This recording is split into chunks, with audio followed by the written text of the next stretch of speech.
야, 아줌마 몸매 좋네. 아가씨냐? 다방 종업원이라며 한 여성의 엉덩이를 만지려던 중사가 3스타 수도방 위사령관의 그 여성의 신분증을 보고 그 자리에서 기절초풍하는 참교육 이야기입니다. 영상 시청하시기 이전에 구독과 좋아요 부탁드립니다. 저희에게 큰 힘이 됩니다. 강원도 고성군의 겨울바람은 살을 애는 듯 날카로웠다. 동해안 최북단 민간인 통제구역이 가까워질수록 인적은 드물어졌고 황량한 도로 위에는 군용 트럭만이 간간히 흙먼지를 일으키며 지나갔다. 그 삭막한 도로를 검은색 대형 세단 한 대가 미끄러지듯 달리고 있었다. 차 안에는 천세라가 운전대를 잡고 있었다. 그녀는 오늘 대한민국 육군 중장이라는 무거운 계급장을 떼어내고 오로지 사랑하는 조카의 고모로서 이곳을 찾았다. 뒷좌석에는 조카가 좋아하던 치킨과 피자, 그리고 방한용품이 가득 담긴 쇼핑백이 실려 있었다. 백미러에 비친 그녀의 얼굴은 42이라는 나이가 믿기지 않을 만큼 앳돼 보였다. 잡티 하나 없는 하얀 피부와 뚜렷한 이목구비는 화려한 도회적 미인의 전형이었다.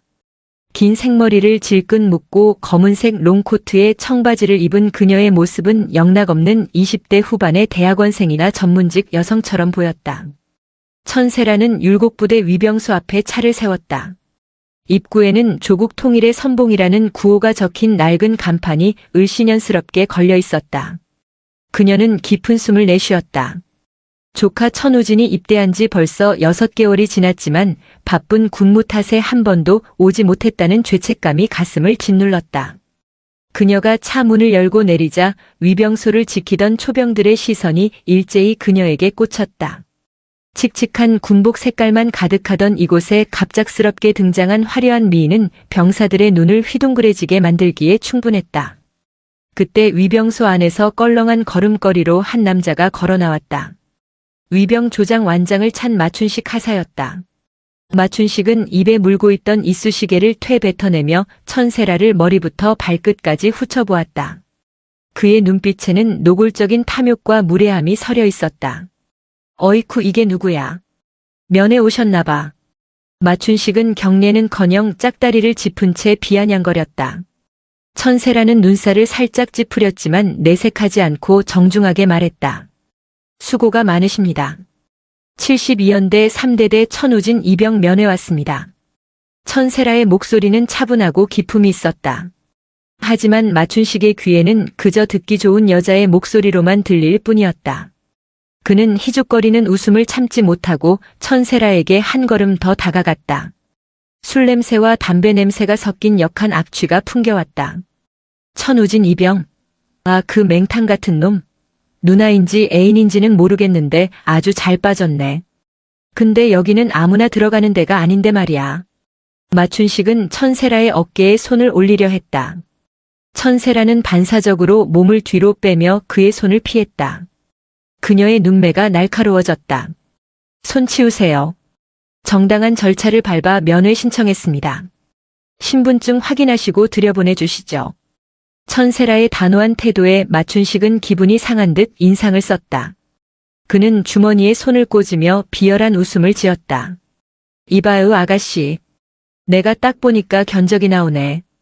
강남 어디 룸에서 일하다가 파트너 군대 갔다고 위문 공연 오셨나 본데 여기는 그런 싸구려 다방 레지들이 오는 곳이 아니라고. 어디서 고상한 척이야. 천세라의 표정이 차갑게 굳어졌다. 대한민국 육군의 최고위 지휘관인 자신에게 다방 레지라니. 그녀는 분노보다 어이없음이 앞섰다. 그러나 마춘식은 멈추지 않았다. 그는 옆에 있던 초병들을 보며 낄낄거렸다. 야, 니들도 봤지? 딱 봐도 사이즈 나오잖아. 오늘 당직 사관님 심심해하시는데 커피나 한 잔 타드리고 가라고 해라. 몸매도 죽이는데 서비스 좋겠네. 초병들은 마춘식의 눈치를 보며 억지로 웃음을 터뜨렸다. 천세라는 주먹을 꽉 쥐었다. 손톱이 손바닥을 파고들었다. 지금 당장이라도 저 건방진 하사의 턱을 날려버리고 싶었지만 그녀는 참았다. 여기서 신분을 밝히고 소란을 피우면 조카 우진에게 피해가 갈 수도 있었다. 말씀 삼가세요. 저는 천우진 이병의 고모입니다. 그리고 당신의 그 언행, 군인으로서 수치스럽지 않습니까? 고모, 웃기고 있네. 야, 내가 내 오빠면 난 윤석열 대통령이다. 어디서 개수작이야. 좋은 말로 할 때 차 돌려서 꺼져. 아니면 내려서 오빠랑 커피나 한잔하고 가던가. 팁은 두둑이 챙겨줄게. 마춘식은 천세라의 차 본네트를 군화발로 툭툭 찼다. 명백한 도발이었다. 천세라의 인내심이 한계에 다다르고 있었다. 그녀는 차가운 눈으로 마춘식의 명찰을 확인했다. 마춘식.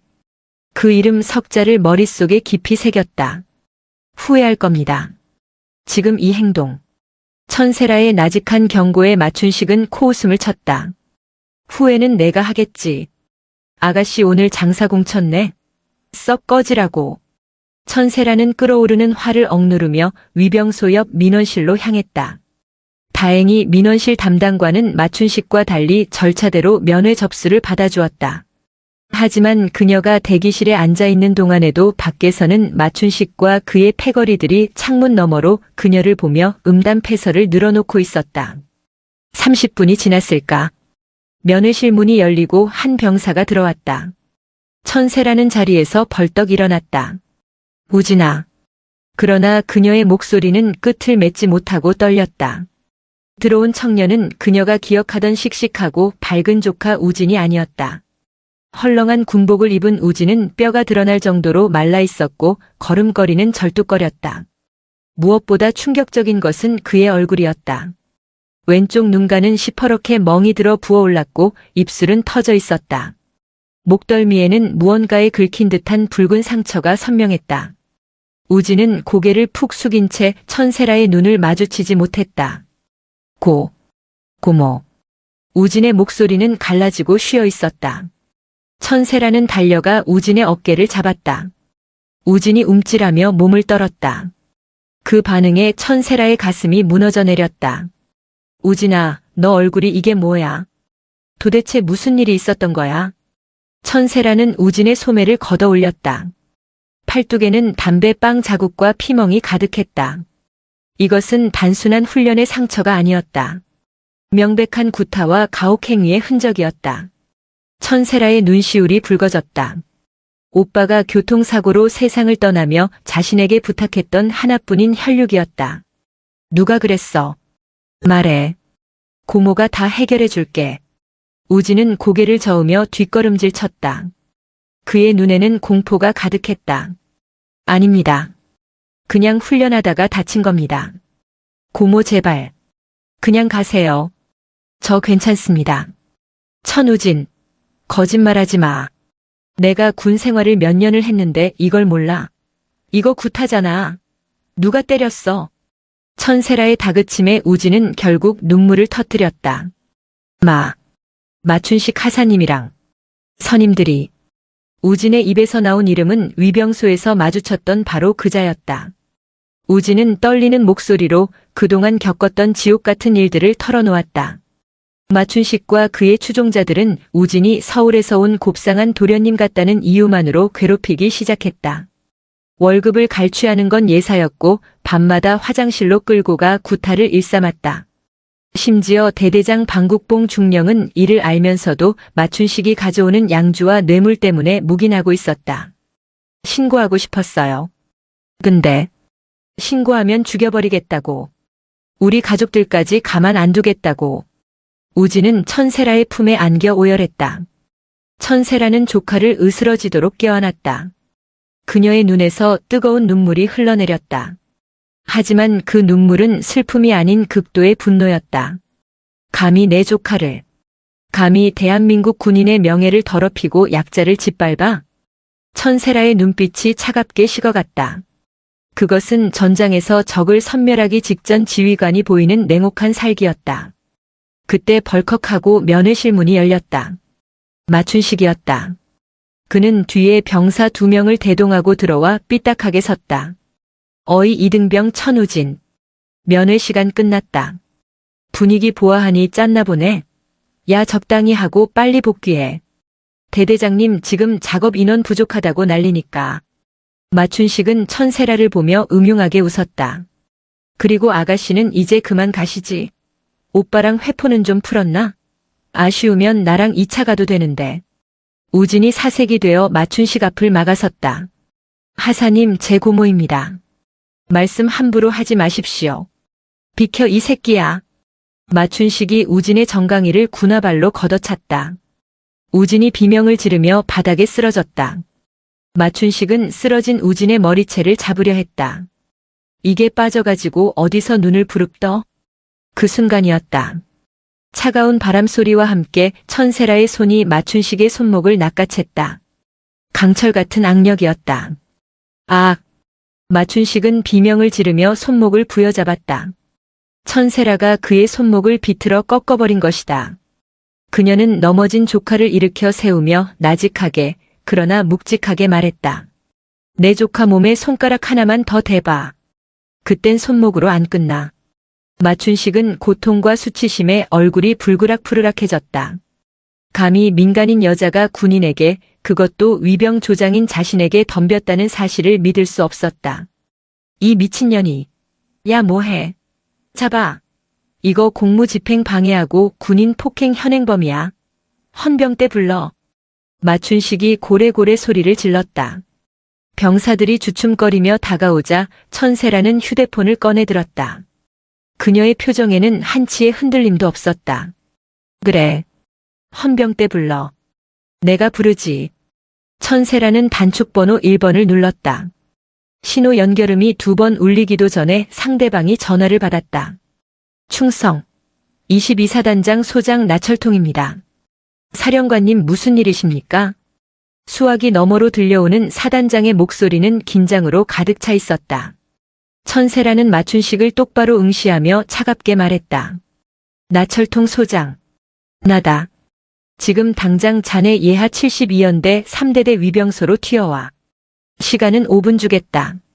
5분 내로 도착하지 않으면 자네 옷 벗을 각오해. 예? 사령관님 지금 어디? 72연대 말씀이십니까? 알겠습니다. 지금 즉시 이동하겠습니다. 헬기 띄워. 전화가 끊겼다. 마춘식은 멍하니 천세라를 바라보았다. 사령관, 소장, 옷을 벗어? 도대체 무슨 소리를 하는 건지 이해가 되지 않았다. 그는 헛웃음을 지었다. 야, 너 뭐하냐? 연기하냐? 사단장님이 내 친구야? 어디서 사기를 쳐도 스케일 있게 치네. 미친년 아주 쇼를 해라 쇼를. 마춘식은 다시 천세라에게 달려들려 했다. 하지만 천세라의 기백에 눌려 섣불리 다가가지 못했다. 그녀에게서 뿜어져 나오는 아우라는 단순히 기가 센 여자 수준이 아니었다. 1분, 2분. 시간이 흘렀다. 정확히 4분이 지났을 때였다. 두두두두두. 멀리서 헬기 소리가 들려왔다. 위병소 유리창이 덜덜 떨릴 정도의 굉음이었다. 마춘식과 병사들은 하늘을 올려다보았다. 500MD 헬기 한 대가 연병장에 급하게 착륙하고 있었다. 헬기 문이 열리고 별 2개가 박힌 철물을 쓴 나철통 사단장이 튀어내렸다. 그는 흙먼지를 뒤집어쓰며 위병소를 향해 전력 질주했다. 뒤이어 헌병대 차량 사이렌 소리가 요란하게 울려 퍼졌다. 부대 정문이 열리고 헌병대 차량과 사단장 호송 차량이 들이닥쳤다. 뭐야? 이게 무슨...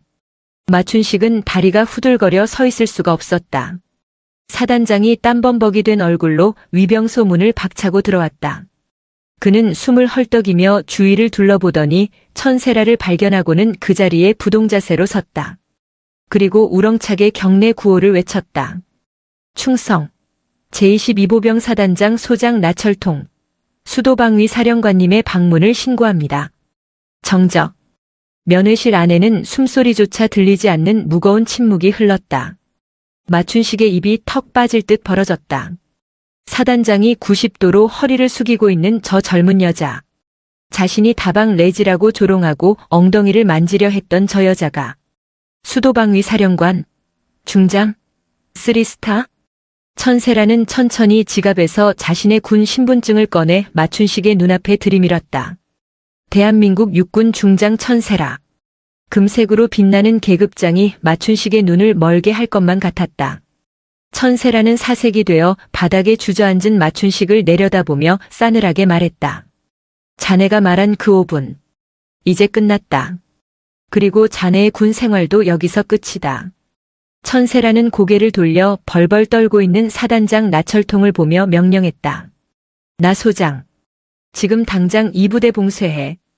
개미 새끼 한 마리도 못 나가게 막아. 그리고 헌병대장 오라고 해. 내 조카를 그리고 내 부하들을 개돼지 취급한 놈들 모조리 잡아들여야겠으니까. 천세라의 목소리가 율곡부대의 차가운 겨울바람보다 더 매섭게 위병소를 휘감았다. 이제 시작이었다. 진정한 피의 숙청이. 위병소 안의 공기는 마치 액체 질소를 끼얹은 듯 차갑게 얼어붙었다.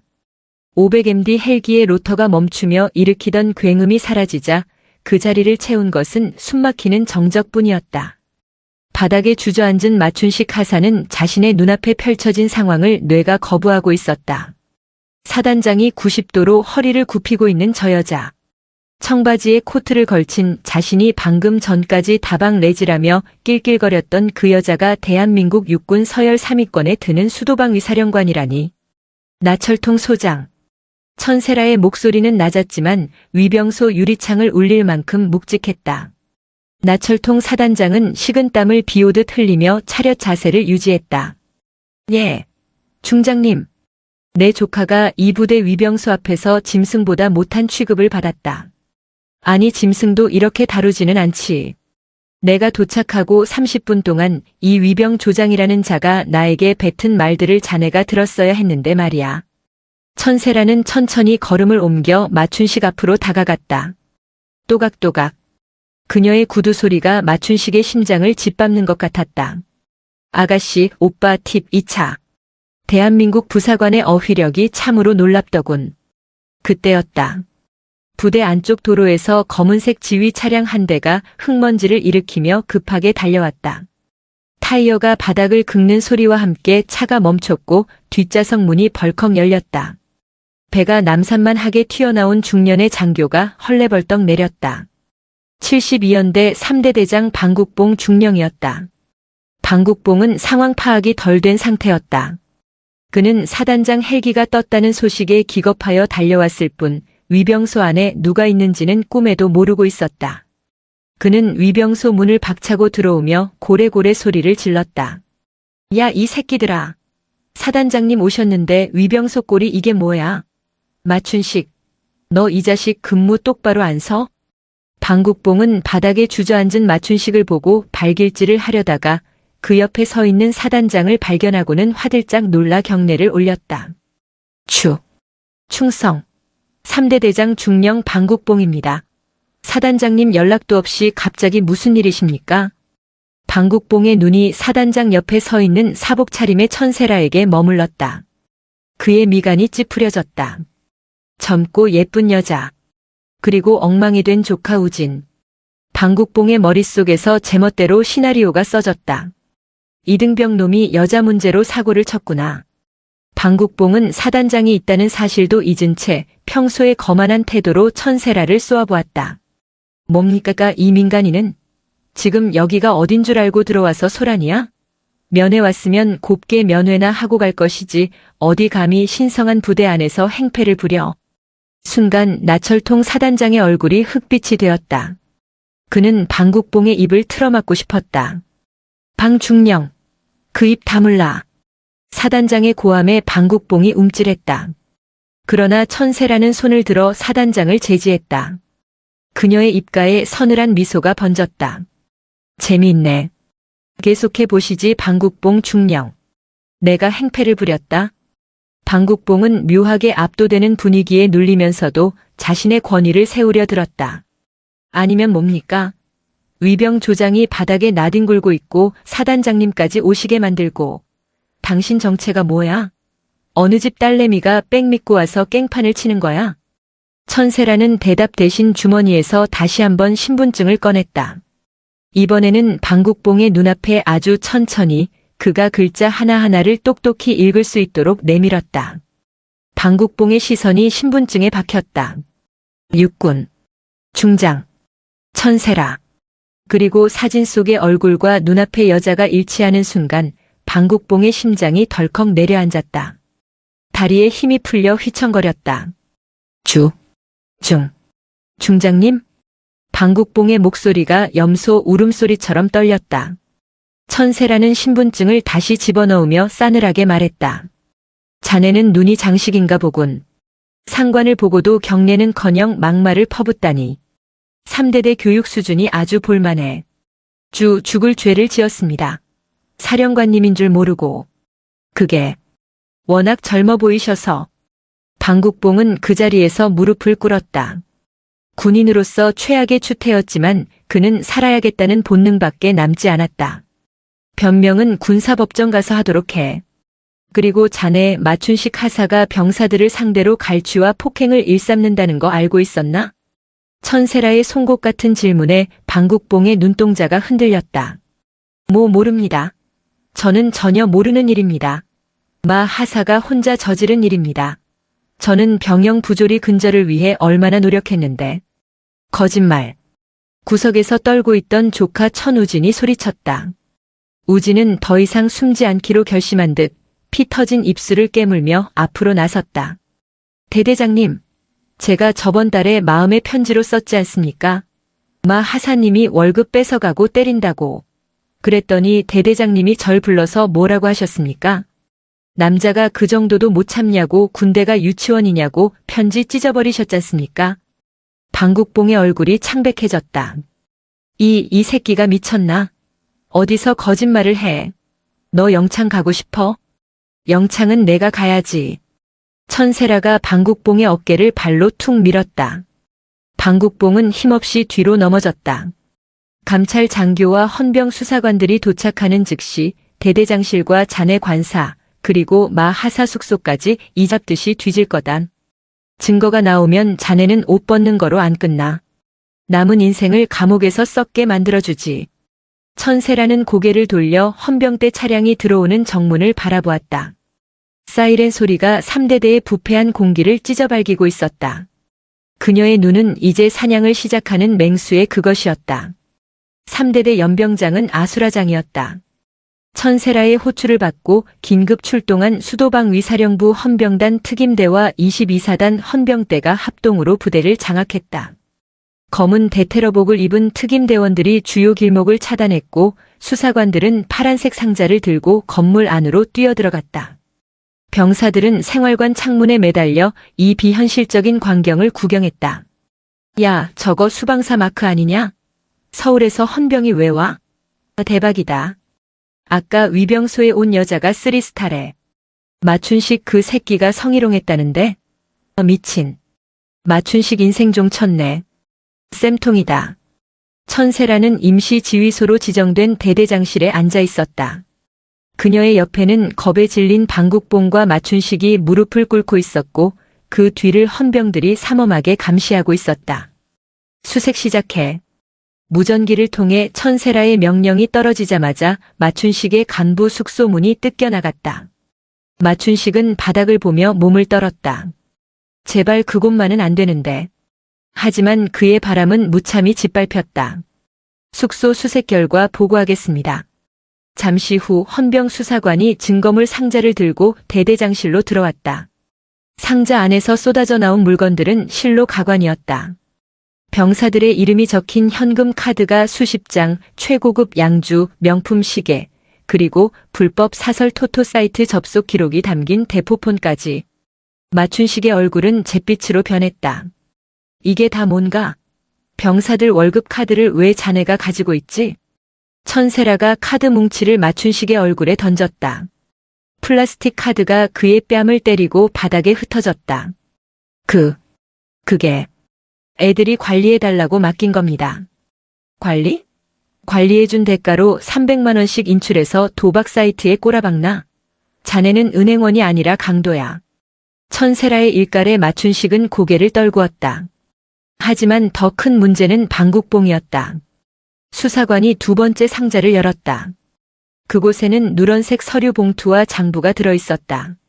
방국봉이 펄쩍 뛰며 소리쳤다. 이건 불법 사찰입니다. 영장도 없이. 긴급 체포 상황에서는 영장 없이 압수수색 가능하다는 거 중령 짬밥 먹고도 모르나? 천세라가 장부를 펼쳤다. 장부에는 깨알 같은 글씨로 부식비 횡령 내역 마춘식에게 상납받은 뇌물 목록, 심지어 부대 공사 리베이트 내역까지 상세하게 적혀 있었다. 10월 5일. 마춘식 상납. 양주 2병, 현금 50. 병사 이준호 사건 무마대가. 천세라는 장부를 방국봉의 눈앞에 들이밀었다. 이준호. 작년에 훈련 도중 다쳐서 의병 제대했다던 그 병사 말이군. 기록을 보니 마춘식이 구타해서 다리가 부러진 건데 훈련 중 낙상 사고로 조작하고 50만 원에 퉁쳤어. 사람 다리를 50만 원에 팔아먹어? 방국봉은 입을 벙긋거렸지만 목소리가 나오지 않았다. 완벽한 증거였다. 꼼짝없이 덫에 걸린 쥐꼬리였다. 그리고 하나 더 있더군요. 수사관이 마지막으로 꺼낸 것은 낡은 USB 메모리였다. 대대장실 컴퓨터 뒤편에 숨겨져 있던 겁니다. 내용을 확인해 보니 수사관이 노트북에 USB를 연결하고 영상을 재생했다. 화면에는 병사들을 집합시켜 놓고 골프채를 휘두르는 방국봉의 모습이 선명하게 담겨 있었다. 병사들이 맞을 때마다 낄낄거리는 마춘식의 목소리도 녹음되어 있었다. 이건. 방국봉은 다리가 풀려 바닥에 완전히 엎어졌다. 그가 자신의 권력을 과시하기 위해 심심풀이로 찍어두었던 영상이 자신의 목을 조르는 올가미가 되어 돌아온 것이다. 천세라는 혐오스러운 표정으로 영상을 껐다. 더 볼 것도 없군. 헌병대장, 이 두 사람 즉시 구속 수감해. 그리고 공범이 더 있는지 뼛속까지 털어내. 오늘부로 3대대 간부 전원에 대한 직무감사를 실시한다. 알겠습니다. 헌병들이 방국봉과 마춘식의 양팔을 거칠게 낚아챘다. 은색 수갑이 철컥 소리를 내며 그들의 손목을 결박했다. 사령관님, 한 번만 봐주십시오. 처자식이 있습니다. 제발. 방국봉이 울부짖으며 매달렸지만 헌병들은 가차없이 그를 끌고 나갔다. 복도로 끌려가는 그들의 비명소리가 3대대 건물 전체에 울려 퍼졌다. 천세라는 창밖을 바라보았다. 운동장에 모인 병사들이 끌려가는 대대장과 하사를 보며 웅성거리고 있었다. 그들의 눈빛에는 두려움이 아닌 희망의 빛이 서려 있었다. 하지만 아직 끝이 아니었다. 썩은 뿌리는 더 깊은 곳에 박혀 있을지도 몰랐다. 악마들이 끌려간 후 천세라는 전 병사 집합 명령을 내렸다. 연병장에는 500여 명의 3대대 장병들이 도열했다. 그들의 표정은 얼어붙어 있었다. 대대장과 실세 하사가 잡혀갔다는 사실이 통쾌하면서도 혹시나 자신들에게 불똥이 튈까 두려워하는 기색이 역력했다. 단상에 오른 천세라는 마이크를 잡지 않았다. 대신 단상 아래로 내려와 병사들과 눈높이를 맞췄다. 찬 바람이 그녀의 머리카락을 흩날렸다. 날씨가 춥다. 다들 고생이 많네. 그녀의 첫마디는 예상외로 따뜻했다. 근엄한 훈시를 예상했던 병사들의 긴장이 조금 풀어졌다. 나는 오늘 3대대 천우진 이병의 고모 자격으로 이 자리에 섰다. 내 조카는 매일 밤 구타를 당하고 월급을 뺏기고 인간 이하의 취급을 받았다. 그리고 여기 있는 너희들도 다르지 않았겠지. 천세라는 병사들의 눈을 하나하나 맞췄다. 멍든 눈과 터진 입술, 주눅든 어깨. 대한민국을 지키기 위해 온 귀한 아들들이 이곳에서 노예처럼 살고 있었다. 알고 있다. 무섭겠지. 말하면 보복당할까봐 혹은 군 생활이 꼬일까봐 참았을 거야. 그건 너희들의 잘못이 아니다. 너희를 지켜주지 못한 못난 지휘관들의 잘못이다. 천세라의 목소리에 물기가 어렸다. 그녀는 진심으로 분노하고 진심으로 미안해하고 있었다. 하지만 이제는 말해야 한다. 내가 약속한다. 오늘 너희가 털어놓는 모든 진실은 내가 내 계급장을 걸고 보호하겠다. 누구도 너희에게 불이익을 줄 수 없다. 만약 누군가가 너희를 건드린다면 그땐 육군 전체를 적으로 돌리게 될 거다. 정적이 흘렀다. 병사들은 서로의 눈치를 살폈다. 그때 대열 뒤편에서 작고 떨리는 목소리가 들려왔다. 저도 맞았습니다. 모든 시선이 쏠렸다. 앳된 얼굴의 일병이었다. 마춘식 하사가 제 어머니가 보내주신 편지를 찢어서 씹어 먹으라고 했습니다. 안 먹으면 외박 자르겠다고 해서 울면서 먹었습니다. 그 고백을 시작으로 댐이 무너지듯 폭로가 터져 나왔다. 행보관이 회식비 거두라고 해서 제 사비로 50만 원 냈습니다. 소대장이 아프다는 애한테 꾀병 부리지 말라며 군홧발로 찼습니다. 취사장에서 유통기한 지난 재료 쓰라고 강요받았습니다. 여기저기서 손을 들고 외쳤다. 어떤 병사는 울음을 터뜨렸고 어떤 병사는 분노에 차소리쳤다. 그동안 억눌러왔던 울분이 화라산처럼 폭발했다. 천세라 옆에 있던 헌병 수사관들은 받아 적느라 손이 보이지 않을 지경이었다. 이 장면을 지켜보던 우진의 눈에서도 눈물이 주르륵 흘러내렸다. 혼자가 아니었다. 모두가 고통받고 있었고 이제야 비로소 그 고통을 끝낼 기회가 온 것이다. 천세라는 묵묵히 그들의 이야기를 끝까지 들어주었다. 1시간 넘게 이어진 성토 대회가 끝나갈 무렵 그녀는 다시 단상으로 올라갔다. 고맙다. 용기 내줘서 정말 고맙다. 너희들의 이 증언 하나하나가 썩은 군대를 도려내는 칼이 될 것이다. 그녀는 뒤에 서 있는 나철통 사단장을 불렀다. 사단장.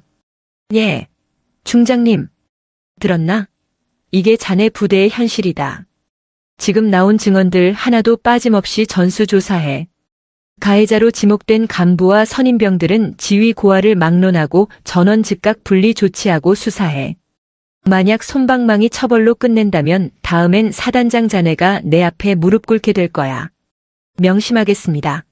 3대대를 완전히 갈아엎어서라도 발본색원하겠습니다. 나철통 사단장의 대답은 비장했다. 모든 집합이 끝나고 병사들이 생활관으로 복귀할 때 천세라는 우진을 불렀다. 우진은 쭈뼛거리며 고모에게 다가왔다. 천세라는 아무 말 없이 상처투성이인 조카를 꽉 안아주었다. 미안하다 우진아. 너무 늦게 와서. 아닙니다. 고모. 아니 사령관님. 감사합니다. 우진의 어깨가 들썩였다. 천세라는 조카의 등을 토닥이며 귓가에 속삭였다. 이제 시작이야. 내가 흘린 눈물, 그놈들이 피눈물로 갚게 해줄게.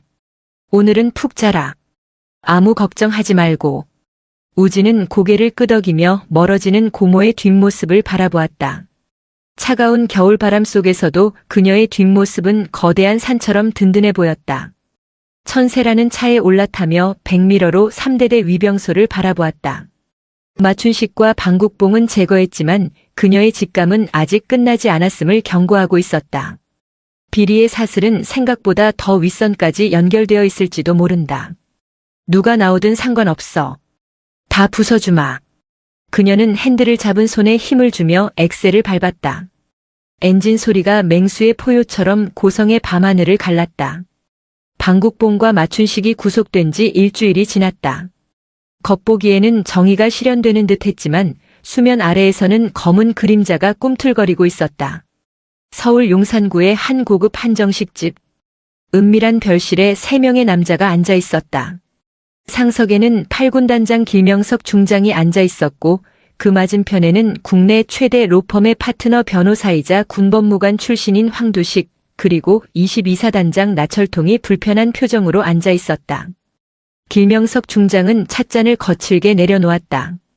쨍그랑 소리가 정적을 깼다. 나 소장. 일 처리를 어떻게 하기에 이 사달을 만드나. 방국봉이 그 친구가 내게 매달 상납하던 돈이 얼만지 알아?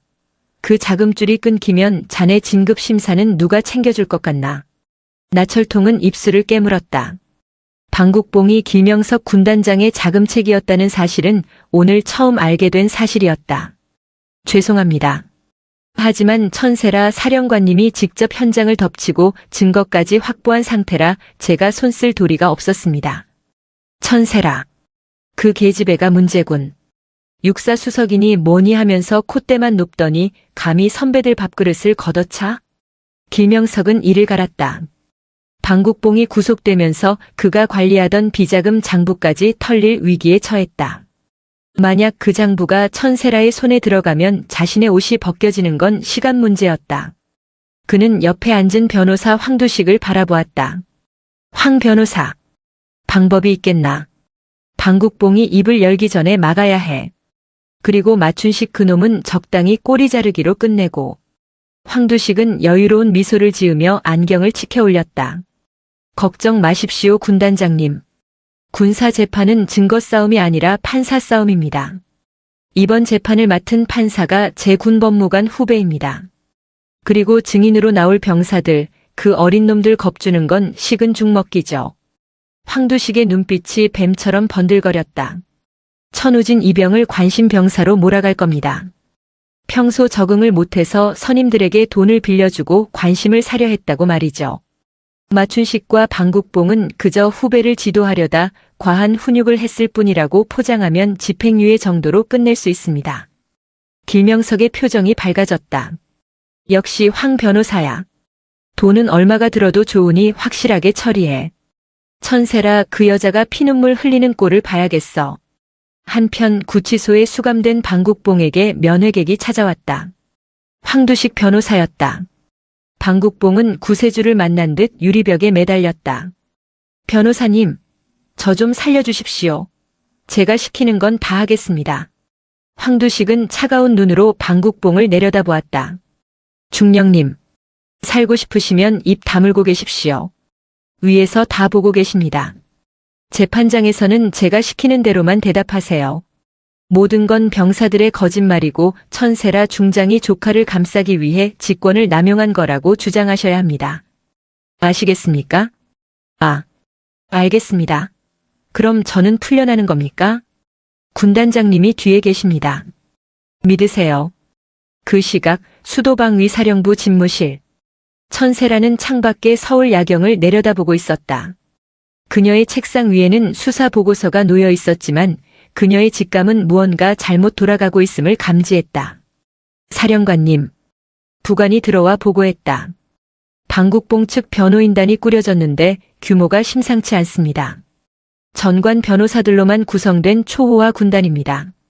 그리고 3대대 피해 병사들이 진술을 번복하고 있다는 소식입니다. 천세라가 천천히 뒤로 돌아섰다. 그녀의 눈매가 매섭게 빛났다. 돈으로 입을 막고 권력으로 찍어 누르겠다 이건가. 그녀는 책상 서랍에서 낡은 수첩 하나를 꺼냈다. 과거 정보사령부 시절부터 모아온 군 내 비리 명단이 적힌 수첩이었다. 길명석 군단장. 꼬리가 밟히는군. 좋아. 전쟁을 원한다면 응해줘야지. 대신 이 전쟁의 끝은 내 놈들의 파멸이다. 군사법원 앞은 취재진으로 인산인해를 이루었다. 갑질 중사 성희롱 사건과 대대장 횡령 사건은 국민적인 공분을 사며 연일 뉴스 메인을 장식하고 있었다. 법정 안 피고인석에는 수의를 입은 방국봉과 마춘식이 앉아 있었다. 그들은 며칠 전에 비굴한 모습은 온데간데 없고 억울하다는 듯 고개를 뻣뻣이 들고 있었다. 방청석 맨 앞줄에는 천세라와 우진 그리고 피해 병사들이 앉아 있었다. 재판장이 개정을 선언하자 황두식 변호사가 먼저 입을 열었다. 존경하는 재판장님. 이 사건은 군 내부의 정상적인 위계 질서를 악의적으로 왜곡한 마녀 사냥입니다. 피고인 방국봉과 마춘식은 부대 단결을 위해 노력한 죄밖에 없습니다. 방청석에서 웅성거림이 일었다. 황두식은 아랑곳하지 않고 첫 번째 증인인 우진을 신문하기 시작했다. 증인 천우진 이병. 증인은 입대 전 정신과 진료를 받은 기록이 있죠? 평소에도 타인의 시선을 지나치게 의식하고 피해망상이 있다는 진단을 받지 않았습니까? 우진은 당황했다. 입대 전 가벼운 불면증으로 상담받은 것을 가지고 정신병자 취급을 할 줄은 몰랐다. 그건 잠이 안 와서 상담만 받은 겁니다. 상담만? 과연 그럴까요? 증인은 부대 생활에 적응하지 못해 선임들의 관심을 끌고 싶어 했습니다. 그래서 자발적으로 돈을 빌려주고 함께 어울리기 위해 담배 심부름을 자처한 것 아닙니까? 그런데 이제 와서 고모인 천세라 중장의 힘을 빌려 선임들을 매도하는 것 아닙니까? 아닙니다. 절대 아닙니다. 그들이 억지로 시킨 겁니다. 우진이 소리쳤지만 황두식은 비릿한 웃음을 지으며 재판장을 바라보았다. 재판장님, 증인의 진술은 신빙성이 없습니다. 피해망상에 빠진 병사의 일방적인 주장일 뿐입니다. 판사는 황두식의 군 법무관 후배였다. 그는 고개를 끄덕이며 우진에게 면박을 주었다. 증인. 감정적으로 대응하지 말고 묻는 말에만 대답하세요. 증거 있습니까? 강제로 돈을 뺏겼다는 증거 말입니다. 분위기가 급격히 피고인 측으로 기울었다. 이어 증인으로 나온 다른 병사들도 황두식의 압박 질문에 말을 더듬거나 진술을 번복했다. 마춘식 하사가 무서워서 그냥 시키는 대로 말했다가 한 병사가 고개를 숙이며 거짓 증언을 했다. 분명 며칠 전 헌병대에서는 울면서 피해 사실을 털어놓았던 병사였다. 아마도 회유와 협박이 있었으리라. 방국봉은 회심의 미소를 지었다. 마춘식도 힐끔거리며 천세라를 비웃었다. 별거 아니네. 역시 돈이 최고야. 천세라는 팔짱을 낀 채 이역겨운 연극을 지켜보고 있었다. 그녀의 표정은 차가웠지만 눈동자는 불타오르고 있었다. 그녀는 옆에 앉은 헌병 수사관에게 작게 속삭였다. 준비됐나? 네. 도착했습니다. 황두식 변호사는 승기를 잡았다고 확신하며 최후 변론을 준비하려 했다. 판사 역시 서둘러 재판을 마무리하려는 눈치였다. 검찰 측 더 제출할 증거 없습니까? 판사의 질문에 군 검사가 난처한 표정을 지을 때였다. 방청석에서 천세라가 자리에서 일어났다. 했습니다. 재판장님. 모든 시선이 그녀에게 쏠렸다. 판사가 미간을 찌푸렸다. 방청객은 발언권이 없습니다. 앉으세요. 이 사건의 최초 신고자이자 현장을 목격한 증인으로서 새로운 증거를 제출하겠습니다. 피고인들의 범죄를 입증할 결정적인 물증입니다. 황두식이 벌떡 일어나 소리쳤다. 이에 있습니다. 사전에 채택되지 않은 증거는 인정할 수 없습니다. 그리고 신고자는 이에 당사자입니다. 천세라는 황두식을 무시하고 재판장 앞으로 걸어나갔다. 그녀의 손에는 작은 녹음기와 두툼한 서류 봉투가 들려 있었다. 이 증거는 단순히 피고인들의 죄를 입증하는 것을 넘어 이 재판이 얼마나 썩어빠진 조작극인지 보여주는 증거입니다. 재판장님께서 이 증거를 거부하신다면 그것은 스스로 공범임을 자인하는 꼴이 될 겁니다. 천세라의 기백에 판사는 압도당했다. 거부했다가는 법정 밖의 기자들에게 무슨 소리를 들을지 몰랐다. 제출하세요. 천세라가 제출한 녹음기가 법정 스피커에 연결되었다. 법정 안에는 긴장감이 감돌았다. 지지직거리는 소음 뒤에 익숙한 목소리가 흘러나왔다. 바로 어젯밤 방국봉에 면회를 왔던 황두식 변호사의 목소리였다. 중령님. 위에서 다 손 썼습니다. 병사들 입단속시켰고 판사도 우리 편입니다. 그냥 우진이가 정신병자라고 몰아붙이면 됩니다. 길명석 군단장님이 뒤를 봐주고 계시니까 걱정 마십시오. 법정은 순식간에 아수라장이 되었다. 방청석의 기자들은 미친 듯이 플래시를 터뜨렸고 황두식의 얼굴은 백지장처럼 하얗게 질렸다. 판사 역시 망치든 손을 부들부들 떨었다. 자신의 이름은 나오지 않았지만 판사도 우리 편이라는 대목은 치명적이었다. 하지만 천세라의 공격은 여기서 끝이 아니었다. 그녀는 서류 봉투에서 장부를 꺼내 높이 들어 올렸다. 이것은 방국봉 중령이 지난 3년간 작성한 뇌물 상납 장부 사본입니다. 여기에는 마춘식이 병사들에게 갈취한 돈이 어떻게 세탁되어 방국봉에게 들어갔고 그 돈이 다시 누구에게 흘러갔는지 날짜와 금액까지 정확하게 적혀 있습니다. 천세라는 장부의 한 페이지를 펼쳐 판사와 방청객들에게 보여주었다. 2024년 1월 15일 길명석 군단장 진급 축하금 현금 5천만 원 전달. 이 장부의 원본은 현재 국방부 검찰단에 넘어가 있습니다. 그리고 지금 이 시각 천세라가 시계를 확인하며 말을 이었다. 길명석 중장의 집무실로 수사관들이 진입했을 겁니다. 그 말이 떨어지기가 무섭게 법정문이 열리고 헌병들이 들이닥쳤다. 그들은 피고인석이 아니라 변호인석으로 향했다. 황두식 변호사. 증거인멸 교사 및 위증 강요 혐의로 긴급 체포합니다. 황두식은 비명을 지르며 끌려나갔다. 방국봉과 마춘식은 넋이 나간 표정으로 그 광경을 지켜보았다. 자신들을 지켜줄 것이라 믿었던 동아줄이 썩은 동아줄이었음을 깨달은 순간이었다. 천세라는 판사석을 향해 서늘한 목소리로 말했다. 재판장님, 아직도 이들이 단순한 훈육을 했다고 생각하십니까? 아니면 재판장님도 저 장부 어딘가에 이름이 적혀 있는 건 아니겠지요? 판사는 식은땀을 닦으며 다급하게 외쳤다. 저 정숙하세요. 본 재판부는 공정한 판결을 위해 말을 잇지 못하는 판사를 뒤로하고 천세라는 피고인석으로 다가갔다. 유리병 너머의 방국봉과 눈이 마주쳤다.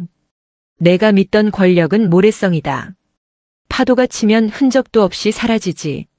하지만 내가 저지른 죄는 바위에 새겨진 것처럼 영원히 남을 거다. 방국봉은 그 자리에서 오열하며 바닥에 머리를 찧었다. 잘못했습니다. 죽을 죄를 지었습니다. 시키는 대로 했을 뿐입니다. 마춘식 역시 사시나무 떨듯 떨며 살려달라고 빌었다. 하지만 이미 늦었다. 법정의 분위기는 완전히 반전되었다. 거짓 증언을 했던 병사들도 용기를 얻어 손을 들고 다시 진실을 말하기 시작했다. 판사님, 저 거짓말했습니다. 변호사가 시켰습니다. 저 사실은 매일 맞았습니다. 진실의 본물이 터졌다. 누구도 막을 수 없는 거대한 흐름이었다. 결국 재판부는 중형을 피할 수 없음을 직감했다. 판결이 내려졌다. 피고인 방국봉, 징역 15년. 피고인 마춘식, 징역 10년. 또한 두 사람 모두 불명예 전역과 함께 군연금 박탈을 선고한다. 판사봉이 탕 3번 울렸다. 방청석에서는 환호성과 박수가 터져나왔다. 우진은 천세라를 끌어안고 펑펑 울었다. 고모, 감사합니다. 진짜 감사합니다. 천세라는 조카의 등을 쓸어내리며 법정 천장을 올려다보았다. 정의가 승리했다. 하지만 그녀는 알고 있었다. 아직 꼬리만 잘랐을 뿐 몸통인 길명석 중장이 남아있다는 것을. 법정을 나서는 천세라의 앞을 기자들이 가로막았다. 사령관님, 길명석 군단장과의 전면전을 선포하신 겁니까? 군 내부의 비리를 어디까지 파헤치실 생각입니까? 천세라는 카메라를 정면으로 응시하며 짧고 굵게 대답했다. 군복을 입은 자가 국민을 지키지 않고 자신의 배를 불린다면 그가 누구든 계급이 무엇이든 내 손으로 직접 군복을 벗겨줄 것입니다. 그것이 군인의 명예니까요. 그녀의 선언은 전파를 타고 대한민국 전역에 울려 퍼졌다. 707 특임대 출신 최연소 중장, 철의 여인 천세라의 전설이 시작되는 순간이었다. 법정에서의 승리는 끝이 아니라 새로운 시작이었다. 방국봉과 마춘식이 수감된 직후 천세라의 칼끝은 그들의 뒷배였던 육군 8군 단장 길명석 중장을 겨냥했다. 강원도 양양에 위치한 8군단 사령부. 평소라면 위험이 넘쳐 흘렀을 군단장실은 지금 패망 직전의 적군 벙커처럼 긴박했다. 길명석 중장은 이마에 흐르는 식은땀을 닦을 새도 없이 금고 안에 있던 서류들을 파쇄기에 밀어넣고 있었다. 그의 손은 덜덜 떨렸고 눈동자는 불안하게 흔들렸다. 제기랄. 그 계집애가 여기까지 치고 올라올 줄이야. 내 군 생활 30년이 이렇게 무너질 수는 없어. 파쇄기가 과열되어 윙윙거리는 소음을 냈다. 그때였다. 쾅 하는 굉음과 함께 두꺼운 집무실 참나무 문이 박살나듯 열렸다. 길명석은 놀라서 서류 뭉치를 바닥에 떨어뜨렸다. 먼지 속에서 검은색 정장 차림의 천세라가 걸어들어왔다. 그녀의 뒤에는 국방부 검찰단 수사관들이 도열해 있었다. 천세라는 바닥에 흩어진 서류들을 힐끗 내려다보며 차갑게 비소했다. 증거인멸이라. 군단장이라는 사람이 하기에는 너무 좀스러운 짓 아닙니까? 길명석 중장님. 너, 천세라. 내가 감히 직속상관의 방에 이렇게 쳐들어와? 하극상이야. 헌병 불러. 길명석이 악을 썼지만 천세라는 눈 하나 깜짝하지 않았다. 그녀는 천천히 걸어가 길명석의 집무용 책상 앞에 섰다. 그리고 그의 어깨에 붙은 별 3개의 계급장을 빤히 바라보았다. 상관, 당신이 상관 대접을 받을 자격이 있다고 생각하나? 부하들이 흘린 피를 빨아먹고 산 거머리가 언제부터 상관이었지? 말 조심해.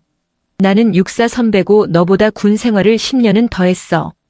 그 10년 동안 당신이 한 짓이라고는 비자금 조성, 인사청탁, 그리고 부하들의 고통을 외면한 것뿐이지. 당신의 그 더러운 별 때문에 대한민국 육군 전체가 욕을 먹고 있어. 천세라는 수사관들에게 손짓했다.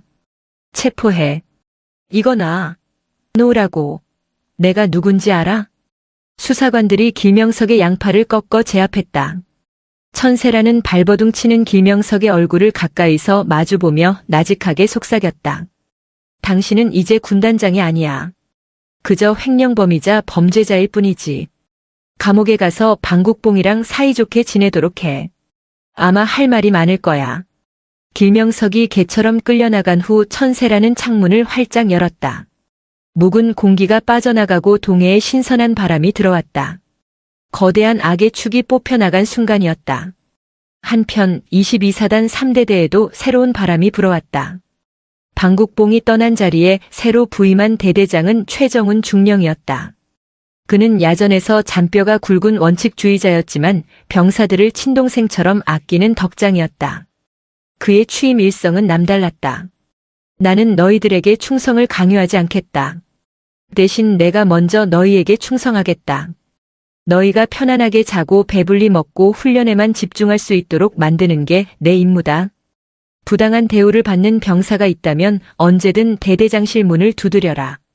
부대의 변화는 피부로 느껴질 정도였다. 식당 밥맛부터 달라졌다. 횡령되던 부식비가 온전히 식재료에 쓰이면서 고기 반찬이 넘쳐났다. 무엇보다 병사들의 표정이 밝아졌다.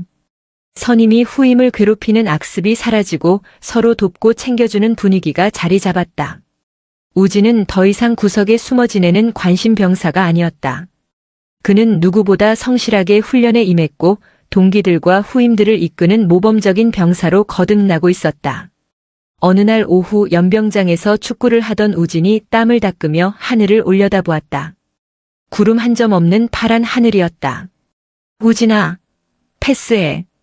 동기의 외침에 우진은 환하게 웃으며 공을 찼다. 지옥 같던 이곳이 이제는 사람 사는 곳으로 변해 있었다. 고모가 만들어준 기적이었다. 아니, 고모가 열어준 길을 이제는 자신들이 걷고 있었다. 계절이 바뀌어 봄 기운이 완연할 무렵 우진은 특별 외박을 받아 경기도 이천에 있는 국군교도소를 찾았다. 썩 내키지는 않는 걸음이었지만 꼭 확인하고 싶은 것이 있었다. 그리고 매듭지어야 할 감정이 있었다. 접견 신청을 하고 기다리는 동안 우진의 심장은 조금 빠르게 뛰었다. 하지만 예전처럼 공포심 때문은 아니었다. 잠시 후 투명한 아크릴 벽 너머로 수의를 입은 두 남자가 들어왔다. 머리를 짧게 깎은 마춘식과 방국봉이었다. 그들의 모습은 초라하기 그지없었다. 윤기 흐르던 얼굴은 푸석해졌고 눈밑은 검게 죽어 있었다. 우진을 본 마춘식의 눈동자가 흔들렸다. 그는 자리에 앉자마자 고개를 푹 숙였다. 우진아. 기어들어가는 목소리였다. 위병소에서 천세라를 희롱하고 병사들을 개처럼 부리던 위세는 온데간데 없었다. 잘 지내십니까? 우진의 목소리는 담담했다. 마춘식은 차마 고개를 들지 못한 채 눈물만 뚝뚝 흘렸다. 미안하다. 정말 미안하다 우진아. 내가 미쳤었어. 하루에도 수십 번씩 후회한다. 너한테 그리고 다른 애들한테 지은 죄를 어떻게 갚아야 할지 모르겠어. 그의 참회는 연기가 아니었다. 감옥이라는 밑바닥에 떨어져서야 그는 자신이 얼마나 끔찍한 괴물이었는지 깨달은 것이다. 모든 계급과 권력이 사라진 인간 마춘식은 그저 나약한 겁쟁이에 불과했다. 옆에 앉은 방국봉 역시 처량했다. 그는 길명석 군단장에게 모든 책임을 떠넘기려다 실패하고 형량이 늘어난 상태였다. 우진군, 아니 천우진 상병. 나 좀 도와주게. 탄원서 한 장만 써주면 안 되겠나? 내 처자식이 밖에서 굶고 있어. 자네 고모님한테 말씀 좀 잘 드려줘. 방국봉은 여전히 자신의 안위만을 걱정하고 있었다. 우진은 싸늘한 눈으로 방국봉을 바라보았다. 대대장님. 아니 수감 번호 2460번. 아직도 정신 못 차리셨군요. 제 선임들과 동기들은 당신 때문에 평생 씻을 수 없는 상처를 입었습니다. 당신 가족이 소중하다면 남의 가족도 소중한 줄 알았어야죠. 우진의 일갈에 방국봉은 입을 다물었다. 우진은 다시 맞춘식을 바라보았다. 하사님, 용서한다는 말은 하지 않겠습니다. 제가 받은 고통은 쉽게 사라지는 게 아니니까요. 하지만 저는 이제 당신을 미워하는데 제 에너지를 쓰지 않을 겁니다. 당신은 여기서 평생 죄책감 속에 사십시오. 저는 밖에서 당당하게 군 생활 마치고 멋진 사회인이 될 테니까요. 우진은 자리에서 일어났다. 건강하십시오. 다신 보지 맙시다. 우진이 등을 돌려나갈 때 뒤에서 맞춘식의 오열 소리가 들려왔다. 우진은 교도소 정문을 나서며 크게 심호흡을 했다. 가슴 속에 응어리져 있던 검은 덩어리가 쑥 내려가는 기분이었다. 하늘은 눈부시게 맑았고 교도소 담장 옆에는 개나리가 흐드러지게 피어 있었다. 우진은 주머니에서 휴대전화를 꺼내 천세라에게 문자를 보냈다. 고모, 저 다녀왔습니다. 이제 진짜 다 끝난 것 같아요. 감사합니다. 잠시 후 답장이 왔다. 고생했다 내 새끼. 맛있는 거 사줄 테니까 빨리 와. 사랑한다. 우진의 입가에 미소가 번졌다. 진정한 승리는 복수가 아니라 자신의 삶을 되찾고 행복해지는 것이었다. 그로부터 1년 후 강원도 고성의 율곡부대 위병소 앞 벚꽃이 눈처럼 흩날리는 따뜻한 봄날이었다. 저녁 신고를 마친 예비역 병장 천우진이 부대 정문을 걸어 나왔다. 그의 가슴에는 빛나는 예비군 마크가, 어깨에는 자랑스러운 태극기가 붙어 있었다. 정문 앞에는 익숙한 검은색 세단이 대기하고 있었다. 차 문이 열리고 천세라가 내렸다. 1년 전 그날처럼 아름다운 모습이었지만 표정은 한결 부드럽고 편안해 보였다. 그녀는 이제 대장으로 진급하여 대한민국 육군 최초의 여성 참모총장이 되어 있었다. 충성, 예비역 병장 천우진, 전역을 명받았습니다.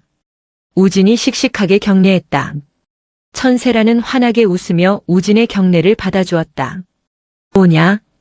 고생 많았다. 우리 조카 진짜 사나이가 다 됐네. 천세라는 우진을 와락 끌어안았다. 1년 반 전 상처투성이 얼굴로 울던 나약한 이등병은 이제 고모보다 키가 한 뼘이나 더 큰 듬직한 청년이 되어 있었다. 우진의 단단한 어깨에서 그간의 성장이 느껴졌다. 두 사람은 차에 올라 서울로 향했다. 차창 밖으로 동해안의 푸른 바다가 펼쳐졌다. 기분 어때? 시원섭섭하지? 천세라가 운전하며 물었다. 시원하기만 할 줄 알았는데 막상 나오니까 후임들 생각도 나고 묘하네요. 새로운 소대장님이랑 정이 많이 들었거든요. 그게 군대야. 힘든 기억도 있지만 사람 때문에 버티고 사람 때문에 웃는 곳이지.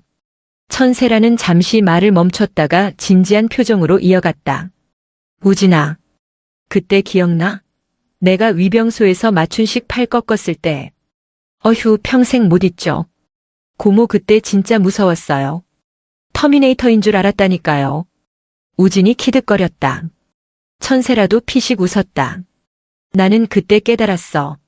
내 어깨에 있는 별이 권력이 아니라 책임이라는 걸. 너를 지키지 못하면 나라도 지킬 수 없다는 걸 말이야. 내가 겪은 그 아픔이 나를 더 강한 지휘관으로 만들었어. 저도 배웠어요, 고모. 진짜 강함은 남을 괴롭히는 게 아니라 약한 사람을 지켜주는 거라는 걸요. 사회 나가서도 절대 잊지 않을게요. 우진의 대답에 천세라는 가슴이 뭉클해졌다. 오빠가 하늘에서 보고 있다면 얼마나 기특해할까. 그래. 그거면 됐다. 넌 이미 최고의 군인이야. 차가 휴게소에 들어섰다. 두 사람은 핫바와 호두과자를 사들고 벤치에 앉았다. 봄바람이 살랑거렸다. 참 고모. 나철통 사단장님은 어떻게 됐어요? 아, 그 양반? 길명석 사건 이후로 정신 차렸지. 지금은 교육사령부로 가서 생도들 가르치는데 아주 열정적이라더라. 사람은 역시 충격을 좀 받아야 변하나 봐. 두 사람은 마주보고 웃음을 터뜨렸다. 모든 악연은 정리되었고 상처는 아물었다.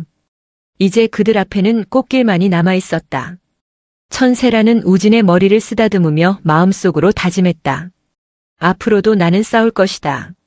제2의 우진이가 나오지 않도록 누군가의 귀한 자식들이 군대라는 이름으로 고통받지 않도록. 그것이 내가 군복을 입은 이유니까. 가자, 우진아. 할머니가 갈비찜 해놓고 기다리신다. 와, 진짜요? 빨리 가요, 고모. 저 배고파 죽겠어요. 우진이 아이처럼 앞장서서 뛰어갔다. 천세라는 그 뒷모습을 흐뭇하게 바라보며 차에 올랐다. 봄 햇살이 쏟아지는 고속도로 위로 검은색 세단이 미끄러지듯 달렸다. 차 안에서는 끊이지 않는 웃음소리가 흘러나왔다. 그것은 긴 겨울을 이겨낸 사람만이 누릴 수 있는 가장 평범하고도 위대한 행복이었다. 오늘도 시청해주셔서 대단히 감사합니다. 영상이 즐거우셨다면 구독과 좋아요 부탁드리겠습니다.